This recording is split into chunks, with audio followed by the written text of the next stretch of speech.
Oke Max bro, jadi balik lagi bersama gue Vincent Darmawan dan bro Widi tentunya.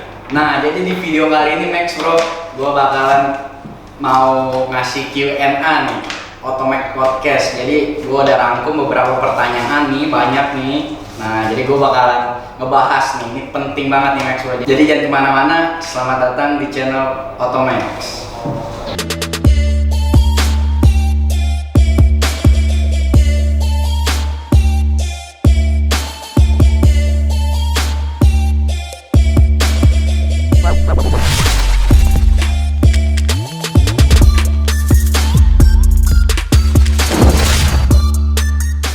Nah, jadi di sini gue bakal nanya di segmen velg ya Mas Bro. Ini pertanyaan yang paling banyak yang selalu ditanyakan oleh customer nih Mas Bro.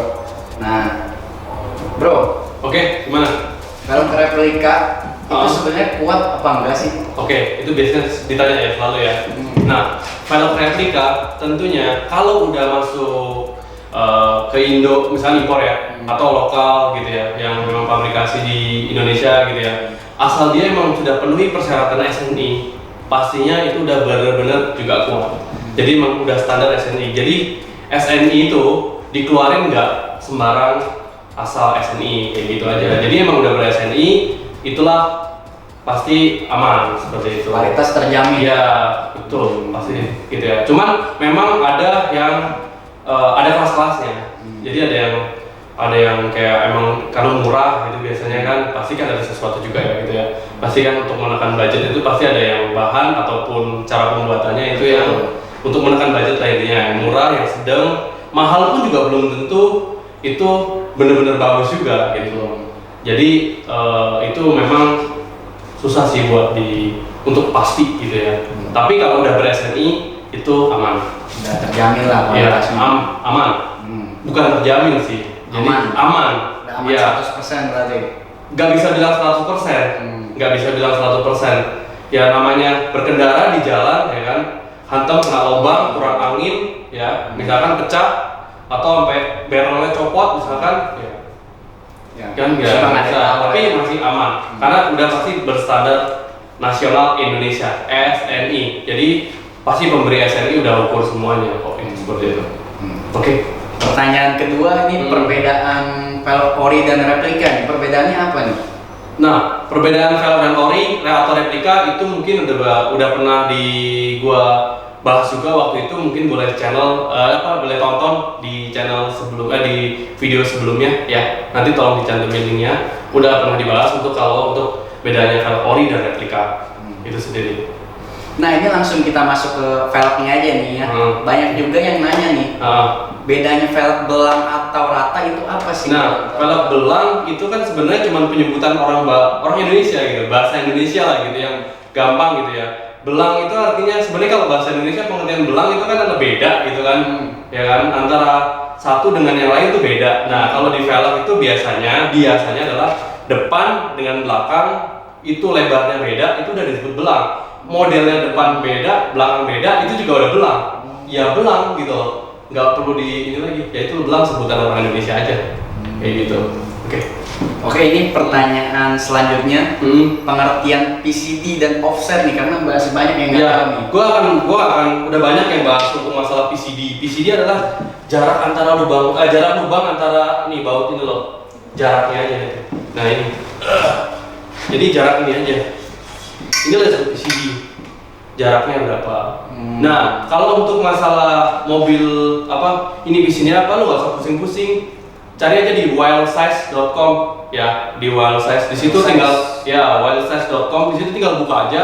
Gue bukan promosi wildsize ya, tapi gue ngasih sumber informasi aja yang gampang gitu kan. Nggak usah harus di website Otomek juga. Otomek juga ada, cuman lebih lengkap di wildsize.com. Di situ udah lengkap PCD-nya mobil apa, tahun berapa, terus kemudian kayak tipenya apa, itu semua udah lengkap. Offsetnya berapa, ukuran ban standarnya berapa, semuanya center bore-nya berapa, itu udah lengkap. Ngomongin ya. Well-size. Iya, well-size. Terus kan udah sekalian tadi ada ET, biasanya offset ya kan. Nah, offset tuh ya ini ketebalan.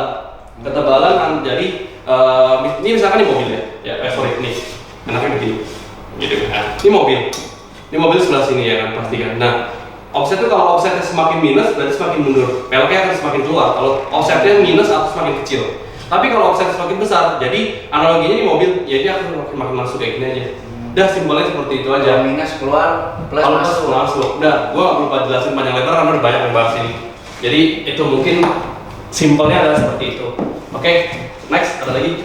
Oke, pertanyaan selanjutnya ini di velg ori nih. Nah, biasa kan orang ada yang nanya nih, yang nggak tahu nih kelas-kelasnya nih, ada kelas low, medium, high, itu maksudnya gimana tuh? Nah, velg yang disebut velg ori itu adalah memang dia punya satu brand sendiri, yang punya brand sendiri dan punya desain sendiri. Yang pernah gue jelasin di velg ori atau replika itu bedanya di mana. Nah itu juga udah gue jelasin juga. Kalau yang ori artinya dia akan desain sendiri. Jadi walaupun ada mirip, kayak gini kan lebih akan mirip C28 kan. Nah tapi ini beda. Boleh dijajarin dengan sorry kebetulan di sini nggak ada C28, C28 udah tahu ya, mungkin bisa nanti gambarnya cantumin aja. Dan ini memang mirip tapi bener-bener beda gitu kan, dari segi tulisan, finishing, ya kan, terus bentuk, model ininya, atau biasanya dibedain jumlah palang seperti itu ya, palangnya berapa, terus ya ornamen aksesoris lah gitu ya.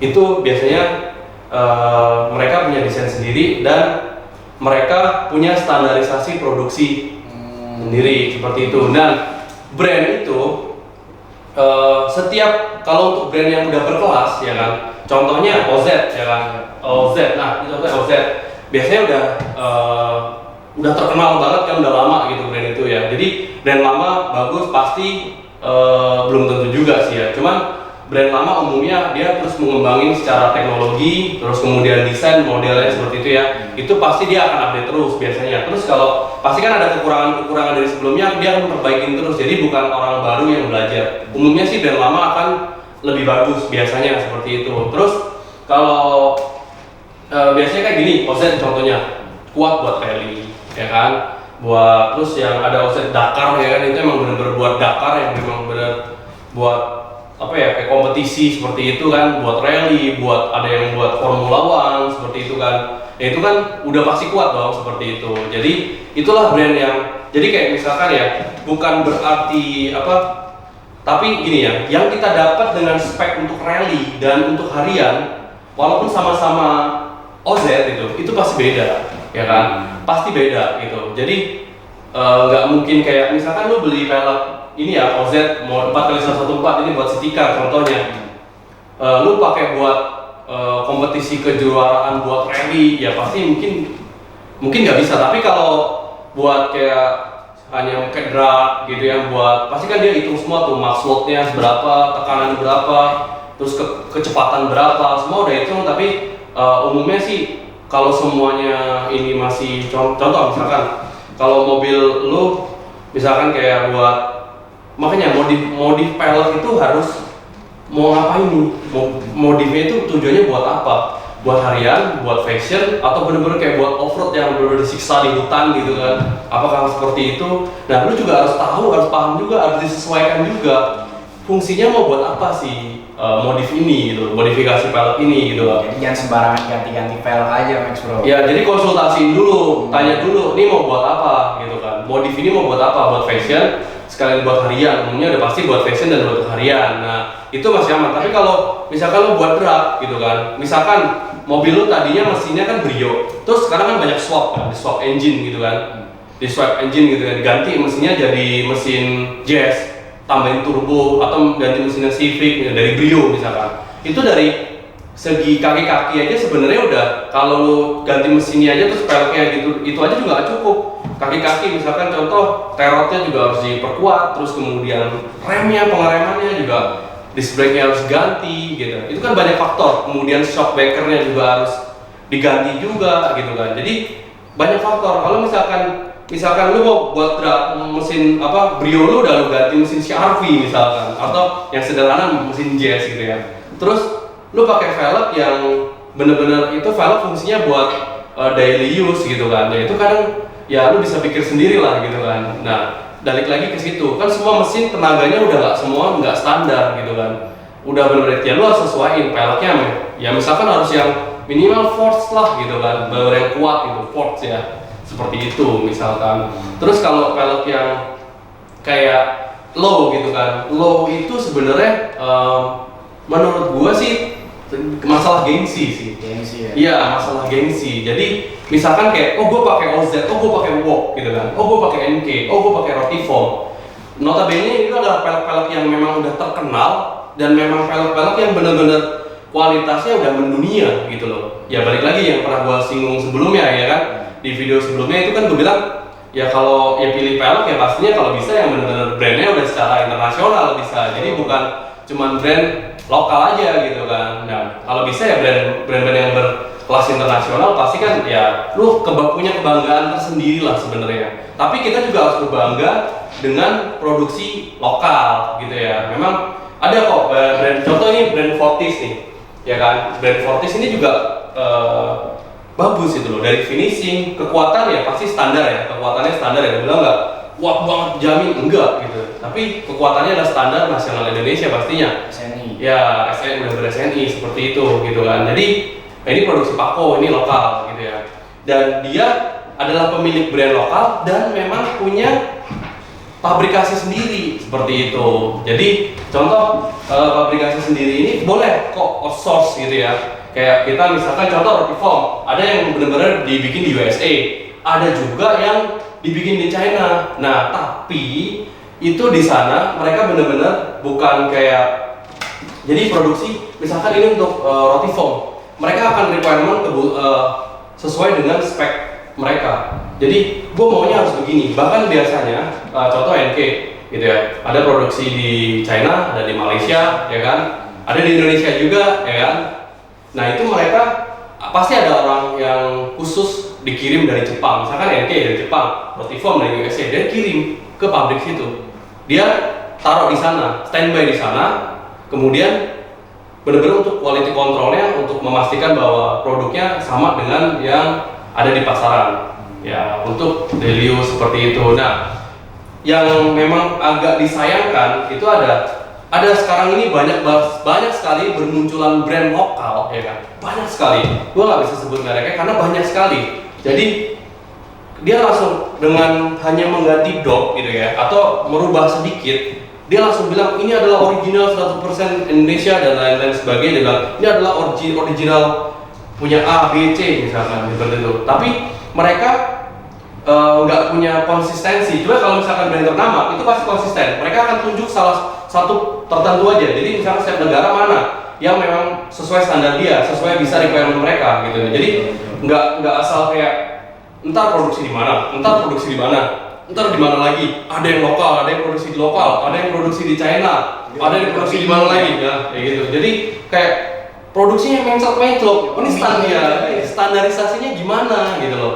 Lalu kualitasnya sih yang seperti mana? Karena saya yakin semua pedagang, ya kan, semua pabrikan, semua orang marketing pasti bilang punya gua the best. Itu udah pasti. Pasti. Ya kan?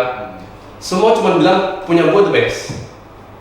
Gak akan dia akan kayak misalkan, makanya balik lagi semuanya emang tapi konsumen ya harus pintar, harus jeli untuk memilih brand ya benar-benar harus brand yang memang kalau ini kan di kaki-kaki ya, kayak gitu ya. Jadi ya itu memang penting gitu kan. Ya Pak harus pilih yang benar-benar yang brand yang berkualitas baiknya gitu. Sebaiknya seperti itu.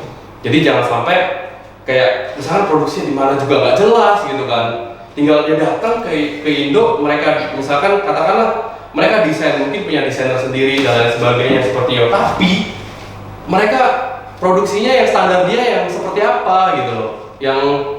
Yang harus kita tahu gitu loh. Yakin nggak gitu loh produksi dia tempat produksi itu kita kan nggak tahu kan. Nah memang dari situ tapi sah-sah aja sih masuk ke Indonesia aman-aman aja. Dan yang penting udah ngikutin standar SNI, nah itu pasti aman. Cuman biasanya kalau dengan seperti itu, misalkan kayak dia pindah-pindah, ibaratnya kayak pindah-pindah cetakan gitu ya. Pindah-pindah cetakan tuh kan mungkin ya cetakannya ada yang apa ya kebulatannya misalkan menyon atau apa gitu kan, terus kemudian dari SDM di sana orang-orang QC-nya seperti apa buat ngecek finishing kayak gitu kan, itu kan kita yang nggak tahu ya kan, Teknologinya lah. teknologinya yang digunakan untuk apa itu pasti beda-beda lagi gitu semuanya. Jadi ya balik lagi lah, di semuanya terserah kepada konsumen itu sendiri, ya kan. Nggak masalah mau pilih pakai brand lokal, pakai brand yang dari luar misalnya, itu nggak masalah. Yang penting brandnya itu jelas, pabrikasinya mereka juga jelas, ya kan, gitu loh. Jadi ya seperti itu mungkin. Ada lagi mungkin, ini gua agak konsen ya karena jelasin ini gua semangat gitu ya, karena ini kan buat konsumen semua gitu, buat Max Pro semua yang penikmat velg dan ban modifikasi. Oke, mungkin selanjutnya. Nah, Max Pro jadi udah tahu kan tuh kualitas velg original dan velg replika. Nah, tadi kan kita ngebahas soal velg lokal ini. Ya, Nah, jadi bagusan velg lokal atau velg ori luar negeri sih, bro? Oh, kalau yang seperti gue bilang tadi ya, udah gue jelasin di awal tadi, kalau velg masalah lokal ataupun luar itu sama aja, tergantung brandnya. Nah, brandnya itu contoh Wok, ya kan? Kalau benar-benar original Wok gitu ya, ya udah jelas dong kualitasnya kan. Dari finishing, ketahanan warna, ya kan? Betul. Ketahanan warna, kemudian sisi bulatnya gitu kan, bulat si peleknya itu, performance-nya gitu kan. Terus lokal bukan berarti jelek, banyak kok yang memang produksi di lokal tapi diekspor. Itu banyak, pabrik di Indonesia banyak yang udah berstandar internasional juga banyak. Jadi nggak bisa kita bilang bagusan lokal atau bagusan impor, nggak bisa bilang seperti itu. Jadi ya nggak perlu ragu lagi. Contoh kayak misalkan pakai barang lokal, gitu kan, produksi lokal itu nggak perlu lagi dengan produksi lokal. Terus kemudian nggak perlu lagi dengan produksi China, nggak perlu ragu lagi dengan produksi Thailand, gitu. Jadi nggak perlu lagi itu, gitu kan. Karena setiap brand itu kan pasti, misalkan produksi di China yang seperti gue bilang tadi, kirim dia orang pasti ke China untuk benar-benar pastiin barangnya sesuai dengan requirement mereka, seperti itu. Nah, jadi pertanyaan selanjutnya nih kita ke material nih Max Bro. Jadi perbedaannya banyak juga nih yang nanya nih. Casting apa, forget apa, dan bahan for foaming itu gimana pembuatannya itu? Nah, gimana? Nah, itu bukan bahan. Setelah itu mungkin gua betul lagi, itu bukan bahan. Bukan bahan. Ya, itu adalah cara produksi. Oh. Ya kan, cara produksi di casting adalah dicetak. Oh, Ya kan? jadi cetak. Ya, kalau foam itu dicetak juga lalu ditiup. Ya gitu, banyak lah yang ngasih video. Kalau velg force itu biasanya adalah velgnya ini dari lempengan gitu, itu langsung di apa, potong-potong. Oh, itu force. Ya, jadi pasti padat, pasti padat. Ya, jadi benar-benar pasti padat si velg itu. Kalau yang ditimpa itu nih kita, yang ini cetakannya nih ditimpa nih langsung bahan tua. Itu casting. Oh iya casting. Itu casting. Ya gitu. Terus ada lagi low pressure casting, istilah aja sih, nekennya pelan-pelan. Ya, seperti itu. Oke, terus ada lagi? Pertanyaan selanjutnya juga banyak nih nanya. Beli velg ada garansinya gak bro? Nah, velg adalah bagian dari spare part kendaraan. Seperti itu. Nah, velg ini dari dulu yang gua tahu ya, sampai saat ini gak pernah ada garansi.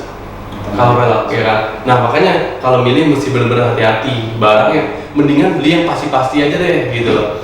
Brand yang memang udah pasti itu secara kualitasnya gitu. Contoh kayak ada Lenso, SSW, ya, kemudian Fortis gitu ya. Udah pasti yang pasti-pasti aja lah kalau lokal ya. Kalau lokal mungkin Fortis oke lah gitu kan. Terus NK brand luar ya. Terus ada mungkin yang mungkin gua nggak bisa sebut ya, ada bikin beberapa merek lah, ada lah yang lainnya. Nah, gua cuman belum dapat apa produk yang memang secara konsisten dia, jadi gua belum bisa publish. Kalau Fortis ini mungkin udah agak konsisten bikin model-model ya, variasi gitu kan. Ya, itu udah bikin lah lumayan banyak, dan dia update terus dan continue gitu loh. Jadi yang lain tuh ada sebenarnya, cuman nggak konsisten biasanya. Seperti itu. Untuk sebenarnya bagus. Mungkin dia ngeliatnya karena dia udah terlalu banyak menuhin pasar OEM, jadi udah kebanyakan orderan, jadi dia nggak mikirin lagi untuk produksi velg variasi. Dan balik lagi kalau masalah garansi tadi, sebenarnya kan, mobil gua kan baru beli ada garansi bro. Contoh seperti itu ya kan, pasti kan gitu. Nah, garansi spare part, garansi itu adalah kompetisi mereka dari si brand itu sebenarnya. Jadi itu adalah after sales dari pemilik brand mobil, sebenarnya seperti itu aja cara marketing. Kayak itu marketing lah. Sebenarnya kalau ini kan udah bagian dari spare part dari kita sendiri, dan semuanya itu mereka selalu bilang memang nggak ada garansi untuk velg ini. Kayak gitu. Cuman gue bisa akalin. Gue bisa kasih tips. Kalau velg lo bagus, mahal, ya kan, lu asuransiin lah. Kan nggak mahal. Bisa diasuransiin juga. Bisa. tinggal ngomong misalkan kayak gua ekstra untuk ini dah perluasan bahasa ini kan, karena barang gua bagus, gua asuransiin aja deh. Solusi kan nggak mahal kok nambahnya, kayak gitu. Berapa lu bisa check up langsung atau bisa konsultasi langsung lah, banyak kan asuransi kendaraan.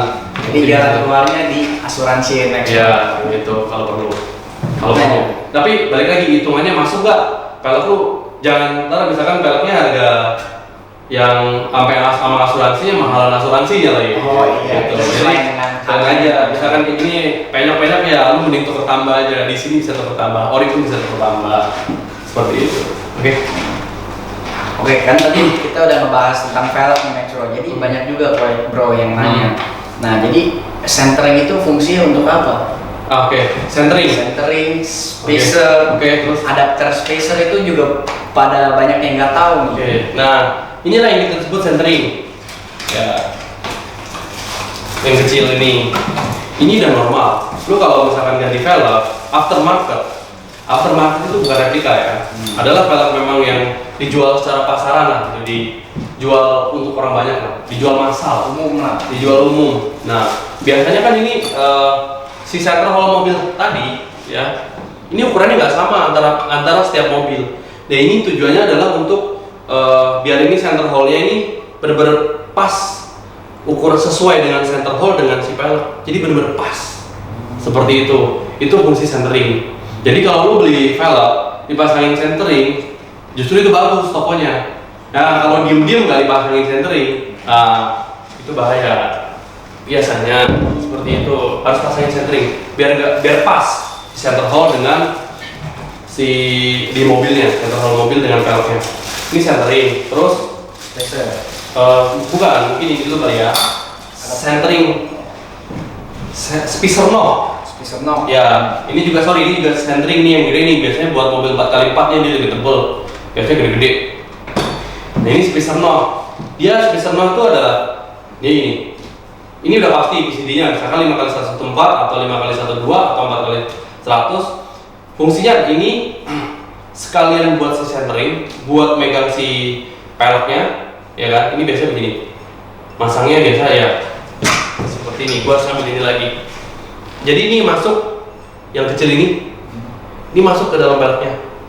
Pegang. Dan di sini ada space ini masuk ke si center hole si mobil. Terus ini kan kembali.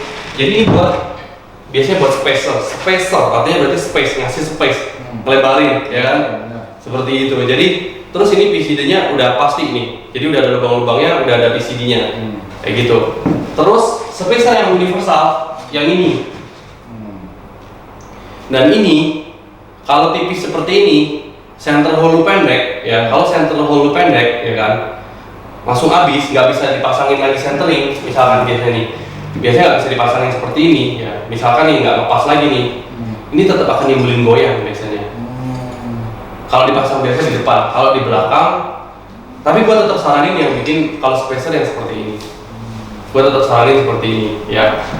Biasanya sih kan center hole tuh ada jarak tuh nongol gitu, kayak apa namanya, kayak yang ada nongol di mobil lah gitu ya, keluar gitu kan. Nah, biasanya kalau udah lo tambahin spacer ini, dia udah nggak bisa lagi dipasang ini. Ini biasanya nimbulin getar. Dan ini kan lubang-lubangnya banyak banget nih. Nah, ini gua nggak saranin lu buat pakai lama-lama. Ini aluminium gampang patah, ya kan? Apalagi dengan pressure baut kencang gitu kan, itu dipakai. Gua nggak saranin dipakai buat lama-lama. Seperti itu. Ini kalau kopnya dipakai di belakang masih oke, kalau dengan catatan dia nggak. Tapi kemungkinan pasti akan goyang-goyang dan lama-lama patah. Pasti buka, biasanya seperti itu. Terus tadi ada adapter ya. Nah, ini gue punya dua contoh adapter. Ini biasanya dijual di online, di pasaran. Gue nggak saranin yang seperti ini, ya. Dan ini adapter biasanya ada buat. Ini kebetulan bahannya aluminium. Nah, untuk bahan aluminium dengan besi, kekuatannya pasti kalau aluminium yang bagus pasti ya bagus juga, kuat. Kalau besi udah pasti kuat lah ya, nggak bakal somplak lah, ini pasti kuat banget. Ini contoh baja kayak gini ya. Dan gue saranin seperti ini. Dimana si center hole ini ini contoh dibuat waktu itu di Triton sama buat Pajero nih, ukurannya kan sama tuh mobilnya. Ini center hole-nya lepas di mobil sini. Nah, ini kan ada lubang-lubang baut yang ke mobil, lalu buat ke pelek gitu. Ini yang lo dipasangin baut lagi di sini seperti ini. Tuh, ada baut lagi. Nah, ini baut ini masuk ke sini. Masuk yang ini. Jadi mau masukin ke situ. Ya, ini buat ke pelek lagi. Ini nanti bautnya di pelek lagi. Dan ini adapter yang seperti ini dipasin, ini ngepasin ke pelek. Nah, ini buat pegangan si velgnya. Kayak gitu. Nah, ya kalau yang ini gede. Lubangnya gede, bukan gede barang ini. Tapi lubangnya gede banget nih. Ya kan? Ini otomatis nggak ada ini loh. Nggak ada pegangan lagi dia. Pegangannya. Iya, nggak ada pegangan. Ini pun dipasang juga. Contohnya. Wah, ini pasti dipakai getar nih. Kasihan gue yang beli, biasanya kalau di online tuh kan beli yang kayak gini nih. Waduh, ini bahaya juga. Bukan cuma getar tapi bisa copot juga ini. Bahaya dong. Bahaya kan. Copot itu bukan karena ini. Karena kan getarannya kencang. Ya, getarannya kencang. Ini nggak lepas. Nah, kalau ditambah-tambahin begini, gue juga kurang rekomend. Nah, di sini otomatis kan nggak masuk ke dalam si. Betul. Nggak masuk center hole-nya segede ini mobil apa ya, gitu kan. Nah, lu kalau bagus sih beli, tapi memang yang khusus buat mobil A, bilang gue mau pakai buat mobil apa, kayak gitu. Jadi benar dibuatin yang sesuai. Jadi harus nanyain dengan Ya, jelas. jelas, jangan beli yang universal. Nah, ini udah pasti goyang. Ini mungkin kayak gini di pelek mungkin di mobil mungkin nggak goyang ya, di mobilnya kita bisa dipasang gini ya. Mungkin di mobil nggak goyang, tapi ini bagaimana ini ke peleknya? Ya kan? Gitu. Oke. Mungkin bisa dilanjut. Apalagi pertanyaannya? Velgnya udah cukup. Jadi kita masuk ke segmen ban nih bro. Oh, ban. Oke. Segmen ban. Ban. Oke. Oke. Nah, baik juga nih menanya nih ban dari customer. Ban merek, misalkan ban merek A, B, C itu lebih awet yang mana sih? Nah, kita nggak, kalau untuk awet itu nggak bisa berdasarkan merek, ya kan? Semua merek itu punya tipe. Betul. Ya, dari tipe itu, contoh kita sebut gini, Bridgestone ya kan? Punya tipe Ecopia dan Turanza. Harganya lebih mahal Turanza. Betul. Pasti itu dan dipegang dari ban sendiri itu berbeda. Jadi ban ada tipe-tipenya lagi. Seperti kalau ngomong awet atau enggaknya seperti itu.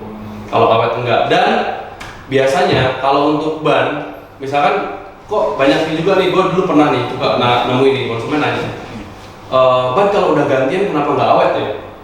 Kayak gitu, banyak tuh yang nanya kayak gitu. Jelas, udah pasti. Nah, mobil lu dulu baru, shockbreakernya baru, ya kan? Mungkin peleknya juga nggak ada yang peang, atau terutama shockbreaker. Shockbreaker kelenturannya masih sama, ya kan? Kadang shockbreaker tau kan, itu ada bocor sebelah, ya bocor sebelah mana, itu kan udah ngaruh. Tingkat kekerasan dari suspensinya itu udah ngaruh ke awet enggaknya. Jadi bukan berarti ban kalau udah gantian kok nggak awet ya, gitu. Bukan seperti itu. Kadang lu juga jarang spuring, ganti ban nggak spuring. Contohnya seperti itu.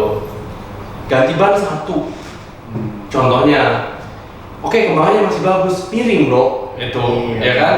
Walaupun sekian mili gitu kan, itu pasti akan nggak, beban tekanannya itu beda antara dengannya apa ya, jinjet deh, jadi kan otomatis ya ganti satu, terus ya pasti ban lu jadi yang baru itu tadi akan kegerus lebih cepat lagi ya. Seperti karetnya masih tebal dan karet nggak tipis. Ya pasti kan ada perbedaan, ya ganti satu, contohnya seperti itu, terus nggak spuring pula, ya terus jarang kontrol angin juga, ya kan gitu, terus bukan berarti kayak, jadi kalau mobil baru jelas awet, semua sektor spare part lu semua di situ kaki itu udah pasti semuanya bagus. Terus ditambah lagi cara pakainya. Pemakaiannya. Iya, misalkan antara gua hobi ngebut, hobi ngebejek kayak kan, misalkan itu ban pasti cepet habis. Benar. Tekanan tinggi ngebut, ya kan sampai spin kadang, terus kemudian rem mendadak. Jadi tergantung si kaki max dulu semua. Kalau untuk awet atau enggak ya? Tergantung dari kita. Iya, sering merawatnya gimana? Sering ngegas, sering ngebejek, sering ngerem mendadak. Ya pasti seret, udah pasti kegerus-gerus dong. Kayak gitu. Analoginya seperti itu aja, tergantung yang ngebejek ya. Terus misalkan mobil awet, bannya awet apa enggak? Kalau mobil lo, misalkan lo punya sport car, mobil lo tongkrong di rumah, pakainya Pirelli RFT misalkan, ya kan? Atau Michelin yang RFT, itu mobil lo pakai sebulan sekali. Ya jelas masih awet. Seperti itu. Dan sekarang misalkan lu punya mobil Innova, tahu nih gimana? Atau mobil lu pakai bahan Grab, ojek online, Udah pasti habis. cepet habis ya itu loh. Jadi bukan tergantung pemakaian, tergantung yang pakai, tergantung mobil lu. Itu kalau awet atau enggaknya. Seperti itu. Oke, mungkin bisa lanjut. Oke, jadi pertanyaan selanjutnya ini perbedaan ban rotasi yang non rotasi itu apa bro? Nah, ban rotasi adalah ban yang bisa dipindah-pindah posisinya, entah di kanan, entah di kiri, entah di belakang, atau di depan. Iya, jadi kalau itu bisa diputar-putar, jadi bisa ditukar. Misalkan contoh, ban lu kebetulan contoh gini, misalkan tadi kan ganti ban satu, nggak apa-apa satu, yang mungkin karena budget biasanya. Nah, tapi lu punya ban serep masih baru. Nah, di satu lu turunin dua-duanya mungkin taruh depan atau belakang. Nah, yang udah jelek, yang misalkan model mobil lu penggerak depan, ya kan? Ya gue boleh kasih saran yang baru tadi ditaruh di depan, ya kan? Serep dan yang baru lu beli. Nah, itu masih aman kok. Yang penting kalau misalkan nggak lebih dari 5 tahun lah seperti itu kalau untuk ban, karena ban kurang lebih umurnya setahun lah untuk pemakaian rutin. Untuk pemakaian rutin itu setahun masih bisa tahan untuk ban itu biasanya seperti itu umumnya, ya kan. Dan lu misalkan taruh depan, terus yang belakang kan yang jelek udah agak tipis nih, taruh belakang. Kalau kiranya masih tebal, ya nggak apa-apa, misalkan nggak diganti dulu karena mobil lu penggerak depan, ya kan. Yang otomatis banyak tekanan kan di depan, muter, narik, ya kan, narik dan rem seperti itu. Jadi belakang tinggal ngikut, biasanya akan lebih awet. Ya kalian nanti pas mau ganti ban lagi, misalkan mobil baru nih, ban lu habis depan ya kan, lu ganti ban depan dulu, misalkan kayak gitu. Terus nanti kan jadi tapi dua doang, nah yang belakang karena masih tebel, ya kan, karena penggerak depan yang tadi kita bicara ya. Terus kemudian, nah sesi selanjutnya misalkan bannya habis lagi nih, biasanya akan bareng tuh habisnya. Dan fungsinya rotasi adalah bannya biar habisnya bareng. Iya, biasanya kan kalau di dealer resmi itu sekian ribu kilometer, mereka akan saranin untuk rotasi di dealer resmi, di bengkel-bengkel yang di luar juga. Mereka kalau kan lihat sebenarnya udah wayangnya apa, udah waktunya rotasi belum nih, bisa dirotasi apa nggak nih, seperti itu. Umumnya kalau ban-ban OEM bawaan mobil biasanya bisa dirotasi untuk mobil-mobil MPV atau low MPV atau city car. Tapi kalau sport car itu biasanya pasti nggak bisa dirotasi. Lebarnya pasti beda. Contoh Ford, Ferrari, Lamborghini, ban depan dan belakang lebarnya beda. Nah itu nggak bisa dirotasi, gitu loh sebutnya rotasi itu. Biasanya ban-ban OEM. Jadi intinya rotasi itu bikin awet lah Max bro. Fungsinya rotasi. Untuk bukan awet. Jadi untuk trik untuk biar menekan budget mengganti ban mobil nggak terlalu, biar habisnya bisa bareng gitu. Biar habisnya bisa bareng. Seperti itu. Oke, bro, pertanyaan selanjutnya nih. Apa lagi? Apa bedanya nih ban AT, MT dan HT? Ya, itu udah banyak banget juga yang video itu juga, maksudnya kadang tetap orang masih nanya lagi ya biasanya ya. Biasanya. Kan? Jadi ban AT, ban HT dulu deh. Kembangan ban ada yang biasa, ada yang HT, ada yang AT, ada yang MT. Betul. Ya kan? MT pun ada tipe-tipenya lagi. Ya kan? Sederhananya gue jawab sederhananya aja. Jadi kalau ban yang kembangan biasa pastinya kembangan yang mobil pasti ada kembangannya. Kalau nggak ada kembangan berarti Formula One. Ya kan? Bannya gundul, tapi bukan gundul itu ya. Jadi memang nggak ada kembangannya, dia memang seperti itu karakternya, bentuknya. Dan kalau ban biasa itu ya yang biasa umumnya lah, kayak contoh nih kembangan Fleva ini ya.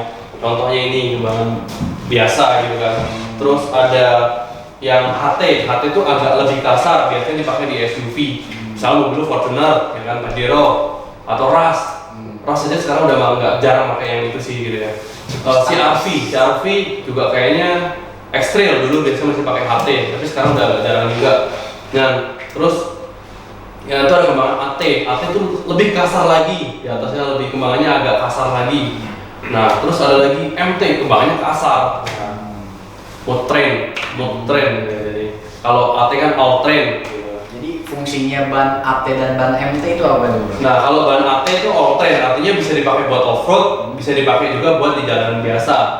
Seperti itu. Kalau untuk AT itu pastinya kalau buat namanya bisa buat di jalanan biasa, terus kemudian bisa buat di off-road, itu pasti akan kurang buat off-road karena di jalan pasti kan tujuannya biar bisa dipakai dua-duanya, pasti akan jahit cengkeramnya ke kerikil-kerikil batu-batu tadi kurang, nggak sebagus dari MT. Kalau MT biasanya dipakai buat off-road, kebanyakan seperti itu. Tapi kalau bukan berarti MT juga nggak bisa dipakai di jalanan, bisa.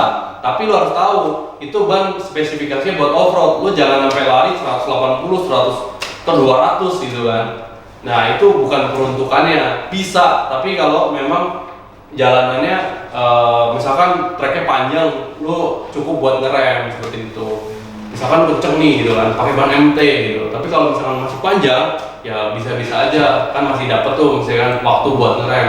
Nggak bisa buat cepet-cepet lah dadak seperti itu, karena dia biasanya lebih licin. Kalau di jalanan misalkan aspal biasa ya gitu, jalan normal.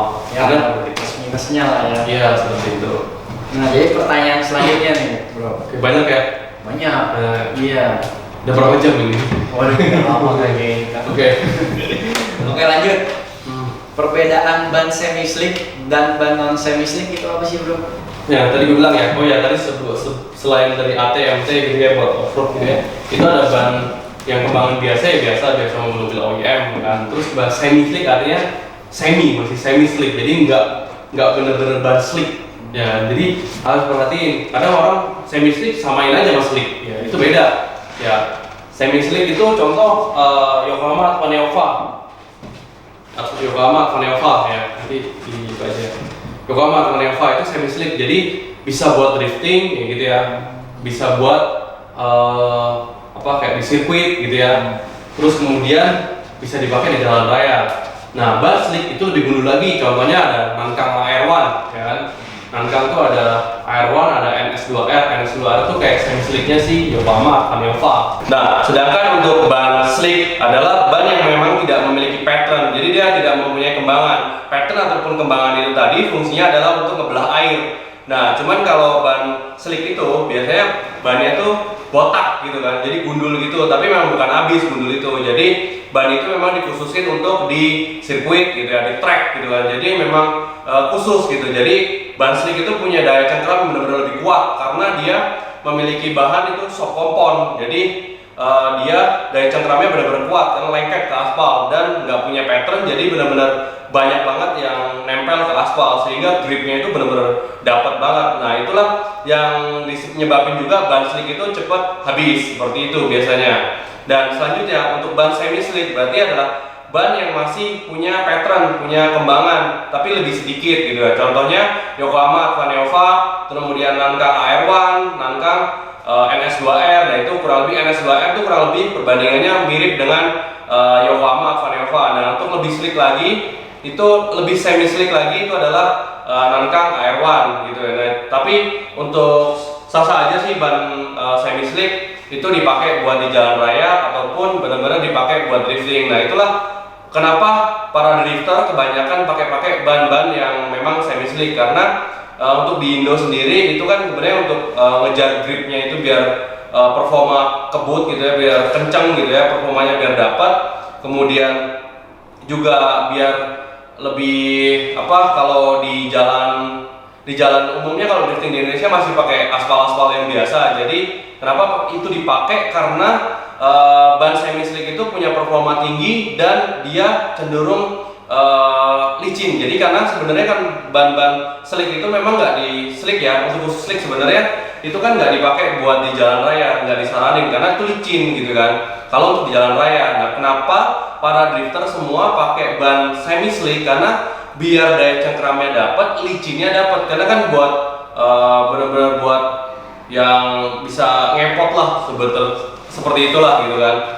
Seperti itu. Jadi kemudian untuk kembangan untuk masalah ngomongin sekarang, kalau untuk masalah perbedaan dengan soft compound ataupun hard compound, sebenarnya itu ada dibagi dalam 3 jenis, yaitu ada soft compound, medium, lalu hard compound. Nah untuk soft compound biasanya dipakai untuk ban-ban yang semi slick, biasanya seperti itu, ataupun ban slick. Mereka pakai ban yang soft compound tujuannya biar tadi yang sudah bilang tadi lebih grip gitu ya, lebih lengket gitu di aspal. Cuman kekurangannya memang ban-ban soft compound itu cepat habis. Nah sedangkan untuk medium biasa yang itu adalah ban-ban, contohnya ban-ban OEM atau ban-ban yang memang standar yang dipakai buat untuk harian ataupun untuk gaya seperti itu ya. Jadi itulah ban-ban yang medium compound. Nah, untuk hard compound ada juga memang yang dibuat ban-ban untuk harian tapi dibuatnya hard compound. Itu untuk tujuannya adalah bannya itu biar lebih awet gitu ya. Itu tujuannya untuk itu. Cuman kekurangannya untuk ban hard compound, performa dari ban itu tadi kalau untuk hard compound itu kurang karena dia kurang mampu untuk menyesuaikan dengan suhu si ban itu sendiri. Jadi suhu bannya kalau berubah-ubah dia performanya kurang bagus lah kalau untuk ban yang pakai hard compound seperti itu. Tapi kalau untuk yang untuk harian rata-rata ban yang ada beredar di Indonesia ini ban-ban yang medium compound. Nah, seperti yang tengah-tengah tadi udah dijelasin. Jadi kalau sesuatu ban yang sifatnya tengah-tengah ada tujuannya biar bisa dua-duanya gitu. Contoh ban AT itu adalah ya untuk performanya artinya tengah-tengah semua, benar-benar nggak bisa untuk AT misalkan itu nggak bisa buat benar-benar off-road gitu kan, tapi masih bisa tapi nggak benar-benar nggak maksimal seperti itu, tapi bisa jalan raya. Itu pun juga nggak aman, benar-benar yang seaman seperti yang ban-ban yang kembangan biasa.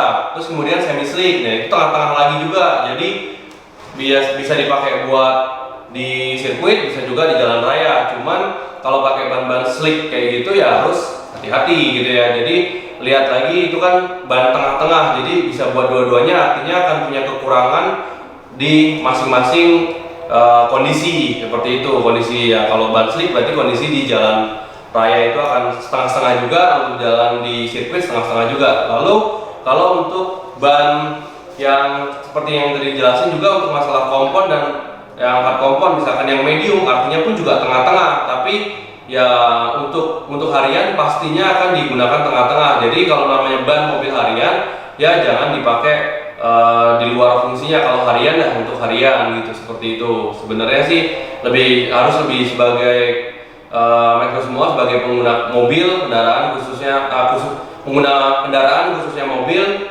itu ya harus wajib mengerti itu. Jadi biar nggak salah penggunaan gitu atau salah penggantian dalam memodifikasi mobil. Jadi tentuin dulu tujuannya apa untuk modifikasi itu sendiri ya. Jadi harus mengerti itu dulu seperti itu.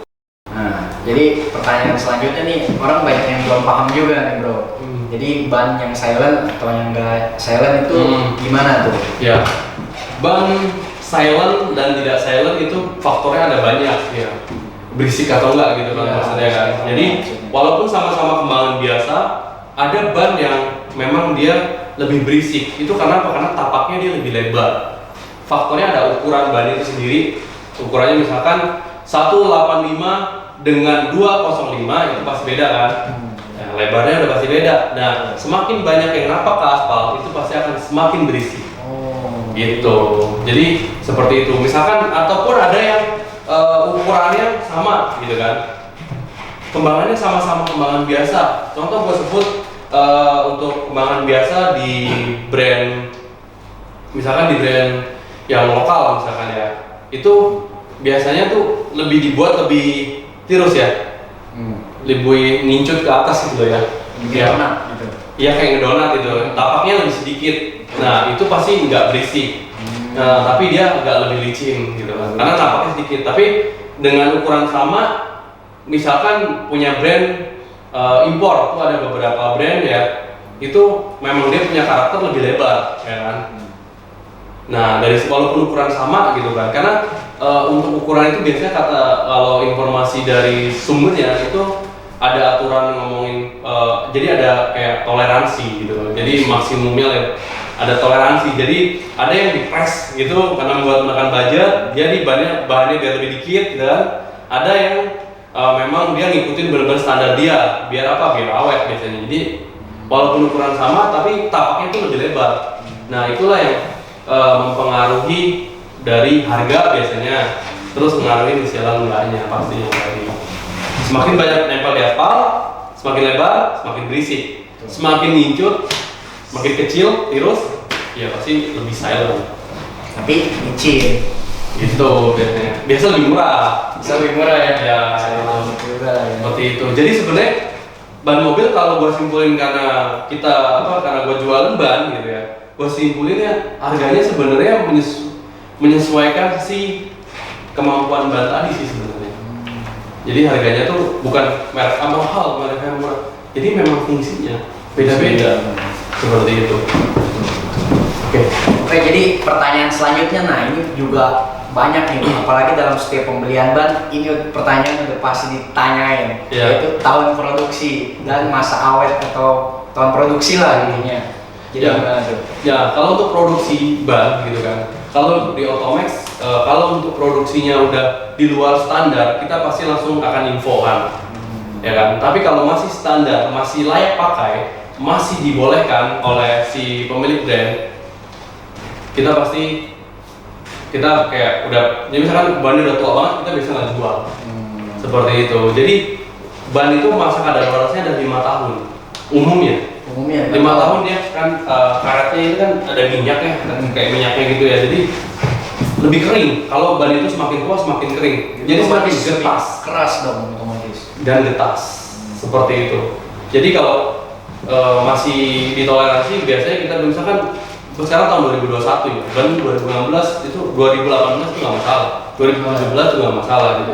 Cuman baik lagi kalau misalkan ban misalkan yang murah gitu contohnya ya, ban yang murah banget lah gitu kan, yang itu sih gua saranin sih, tapi biasanya kalau di Otomax sih nggak, kalau yang ban-ban umum, ban-ban fast moving sih biasanya kita terus keluarin nggak sampai dia lebih dari 3 tahun kayak gitu. Untuk ban-ban yang murah lah gitu kan. Kalau ukuran langka baru ya. Ukuran langka itu biasanya kita ambil adalah barang-barang yang memang berkualitas.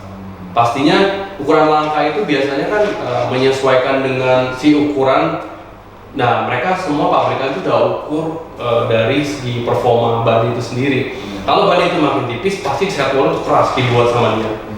Jadi biar lebih kuat, lebih tebal seperti itu contohnya. Terus bahannya pun karetnya mungkin lebih banyakin, karena misalkan ban ini keluarnya agak lama nih biasanya, karena ukuran bannya nggak lazim gitu ukuran ini. Seperti itu. Intinya kalau di Otomax, ban kalau memang udah, kalau kadaluarsa kita nggak jual seperti itu. Intinya seperti itu. Kalau masih bisa toleransi, masih aman dari kita kan tanya dulu kan si pemilik brand, ini bannya kuat gak nih sampai sekian ya? Sekian tahun gitu. Dicoba juga. Ya, dan uji coba seperti itu. Jadi ya, tapi nggak apa-apa sih kalau teman-teman semua masih tetap tanya, ya nggak apa-apa, kita tetap kasih tahu.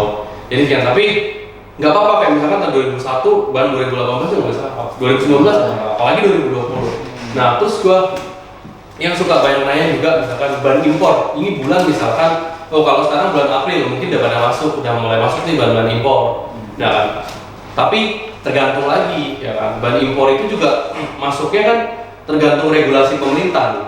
Kalau sekarang lagi utamain gencer-gencerin lokal misalkan, ya otomatis impor akan dibatasi biasanya.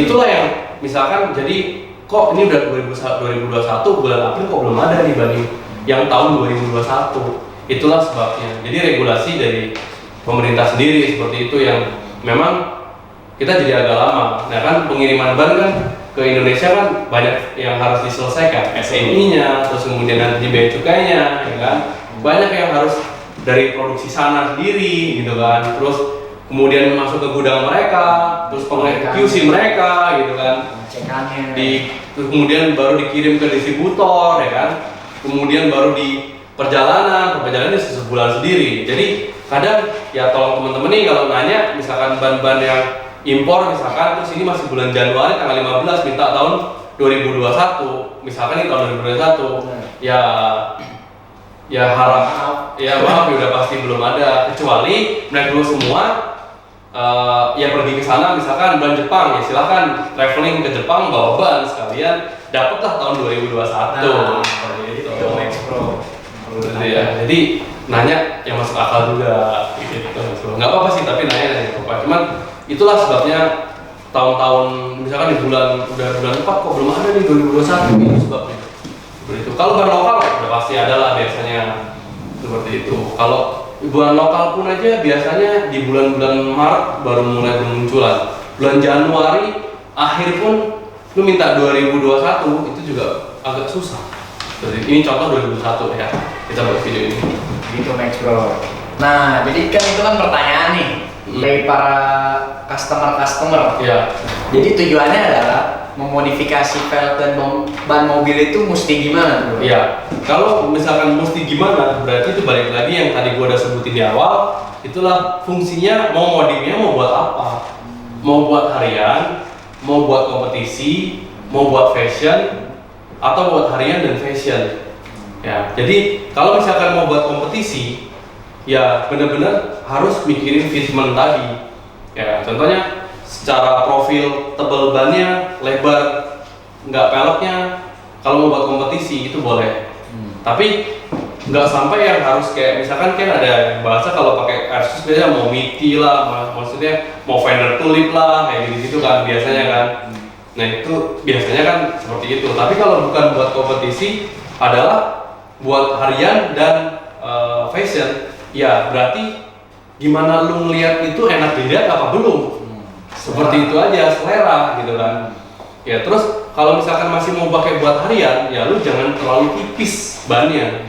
Ya sebelum ganti velg, pastiin dulu si fungsinya mau buat apa gitu kan. Jadi pastiin dulu ukuran bannya juga.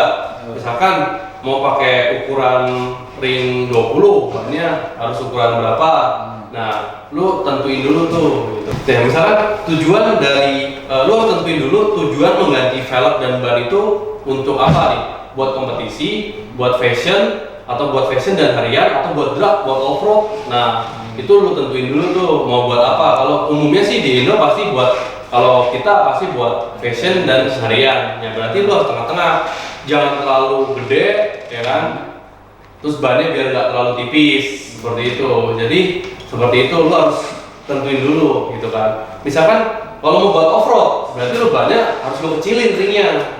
Jangan malu gedein, bannya lu gedein supaya bisa masuk ke medan-medan lumpur dan pelek lu juga nggak hancur pastinya gitu kan. Seperti itu. Kalau di medan lumpur ada batu, ada dan lain sebagainya, itu pasti ya kan banyak gitu kan. Seperti itu.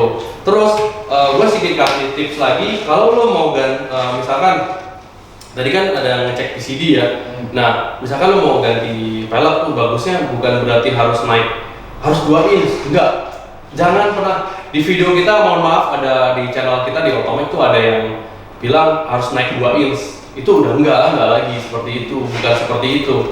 Ya kan? Harus naik 2 inch enggak gitu kan. Karena nih pabrikan aja, contoh Avanza standarnya 14, tapi ada yang 15. Kalau dari 15 otomatis harus naik 2 dong, harus 17. Nah, itulah yang saya sebut salah gitu loh. Itu adalah salah. Mungkin di video-video kita, mohon maaf ya, naik 2 ini itu salah. Ya jadi balik lagi ke fungsinya tadi mau buat apa gitu kan. Nah, kalau misalkan mau naik inch itu lu bisa cek dulu dari websitenya Wellsize, itu kan bisa lo cek ukuran ban standarnya berapa ya kan, terus ring berapa standarnya ya gitu, terus pakai ukuran ban berapa.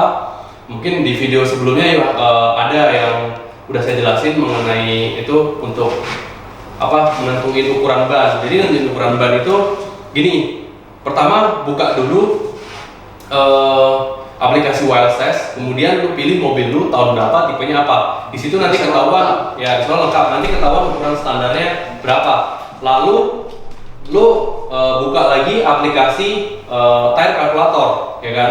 Ada banyak di sana. Dan nanti mungkin kalau bisa buat tunjukin aja langsung. Ini misalkan kayak gini. Lu buka aja pertama aplikasi misalnya aplikasi Slide. Lu buka aja kalau misalkan mau tahu nih, kalau gua naik ring misalkan standar lu ring 14, kalau gua mau naik ke ring 17 ataupun 16, gua mesti pakai ukuran berapa. Nah, lu buka dulu websitenya Wellsize, biar lu tahu semua tuh ukuran lu berapa, ya kan? Spek-speknya, ada peleknya. Kemudian kalau misalkan lu udah tahu juga, lu nggak usah langsung buka aja tiresize.com/compression.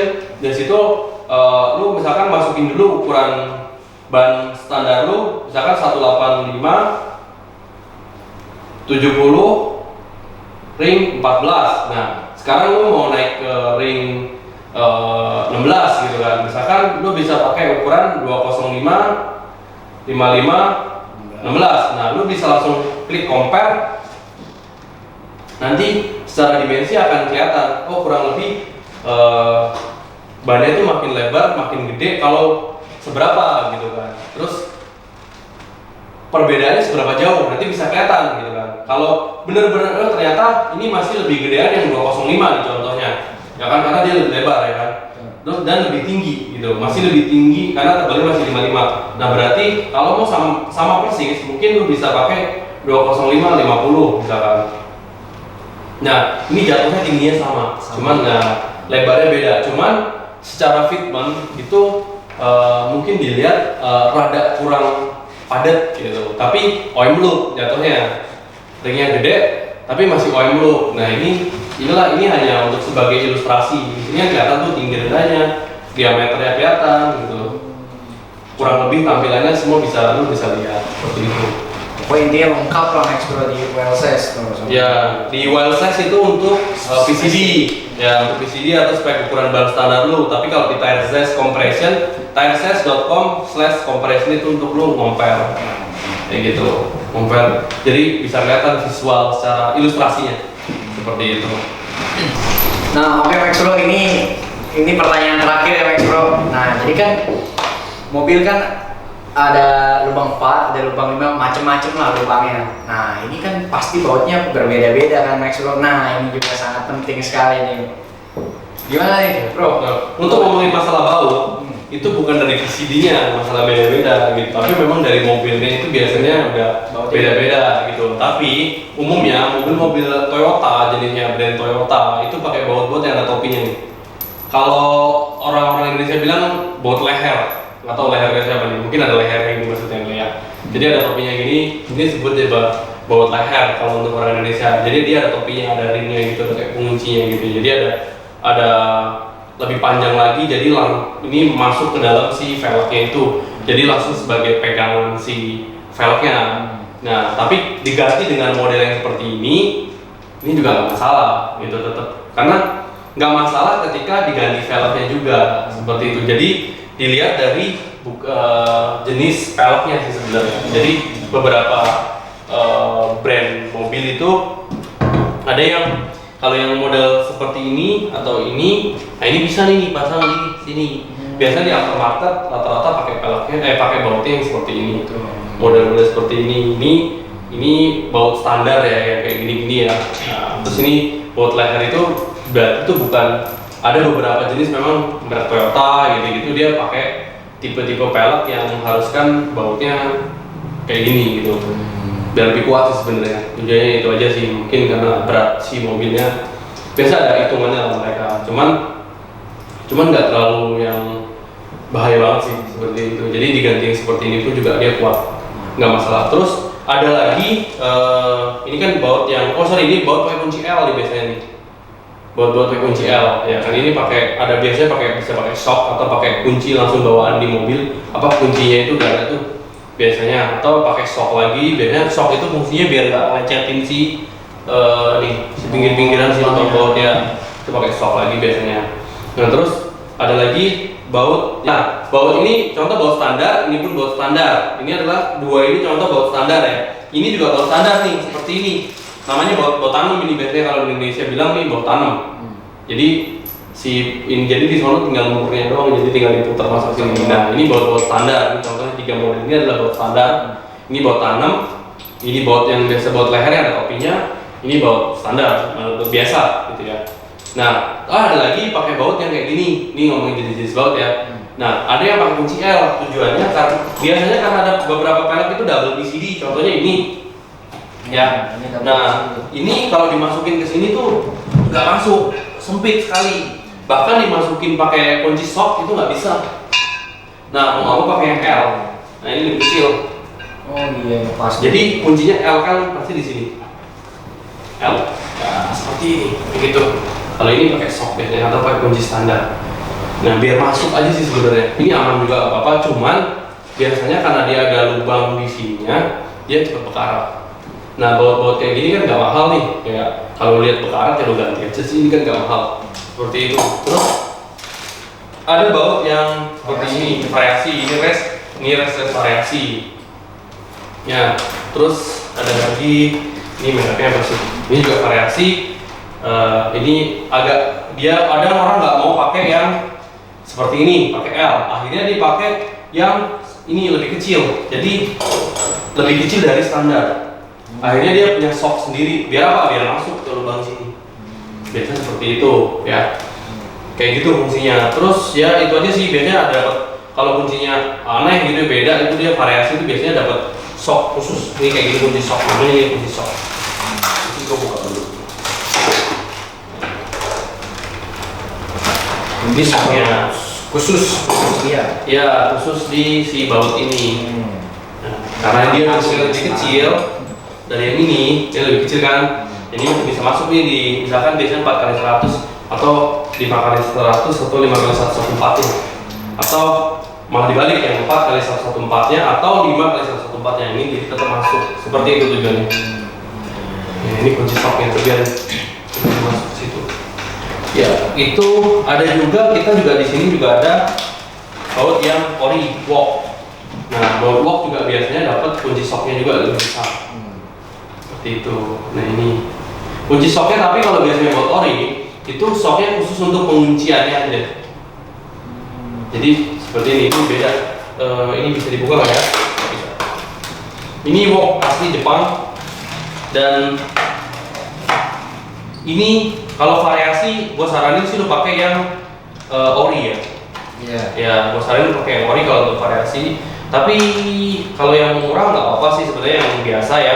Cuman biasanya dia mungkin kurang lebih kalau variasi kayak gini 1 atau 2 kali pakai, 2 kali bongkar mungkin dia udah agak selek gitu. Jadi bahannya beda. Beda ya. Ini aluminium yang benar-benar bagus pas atas, jadi ini nggak rusak kalau pakai. Ini enteng sekali buatnya, tapi dulu bener pegang. Iya. Enteng sekali. Ya, bedanya dengan ini yang lebih kecil. Sorry ini yang ini aja. Ini lebih kecil. Ini lebih kecil, enteng mana? Ini padahal lebih kecil dan itu ori lebih besar. Oh iya benar Max Bro, ini enteng benar. Ini lebih besar. Dan beda ini itu biasanya kalau untuk baut ya. Dan kalau untuk kalau ori biasanya punya satu baut buat kuncian dia. Jadi ini berarti sih kayak benar-benar kayak plastik. Tapi ini bukan plastik. Tapi kuat sekali. Dan dia punya kunci khususnya buat ngebuka si. Jadi benar-benar khusus. Dia ukurannya bedain setiap itu. Beda. Nah, ini buat kunci khusus satu. Jadi ini yang universal dengan pakai kunci sok-sok yang bebas di pasaran, kunci bebas. Dan ada satu baut biasanya di setiap velg itu ada yang beda satu. Tujuannya biar nggak dimaling velg yang biasanya seperti itu. Jadi ini jangan sampai hilang gitu. Soknya seperti itu. Repot, nggak bisa Ya. nanti. Bedanya baut yang ori adalah yang enteng sekali. Benar-benar enteng. Iya enteng. Ya, enteng sekali. Oke, mungkin ini variasi juga. Variasi lebih kecil tapi berat. Gitu. Kalau variasi dengan ori bedanya adalah di secara fungsi adalah kekuatan dan daya tahan si baut itu sendiri. Kayak gitu. Ya, variasi sih 2-3 kali bongkar biasanya udah slack umumnya. Tapi nggak apa-apa kalau lu hobi gonta-ganti, pengen variasi kan, namanya variasi kan ganti nggak apa-apa. Seperti itu. Oke, mungkin cukup sampai di sini dulu. Cukup lah ya. Ya mungkin nanti kalau ada pertanyaan baru mungkin kita bisa sisipin di video-video selanjutnya. Oke Max Bro, jadi udah cukup sampai di situ aja pertanyaannya. Udah banyak ya Bro ya. Ya, Banyak ya Bro ya. Banyak banget. Jadi udah tahu kan Max Bro juga apa yang harus diperhatikan dalam mengganti velg dan ban. Oke. Pokoknya videonya cukup sampai di sini aja Max Bro. Jangan lupa share, like, komen, dan subscribe Channel Otomek. Jangan lupa juga ya follow Instagram Otomek ya kan, otomek.store dan otomek.id atau juga otomek_store di situ ya. Kemudian kunjungi website kita otomek.store ya. Di situ linknya semua lengkap, marketplace kita ada, kemudian customer support kita juga ada, jadi sosial media kita ada, semuanya harga kita transparan, betul, jelas, dan langsung aja kontak ya WhatsApp-nya. langsung konsultasiin Kita Ya. yang datang pasang di rumah. Nah, kita pertama dan satu-satunya di Indonesia bahkan di dunia yang bisa fitting di rumah saat ini, belum ditiru soalnya. Betul. Oke, terima kasih, sampai ketemu lagi di video-video selanjutnya. Bye.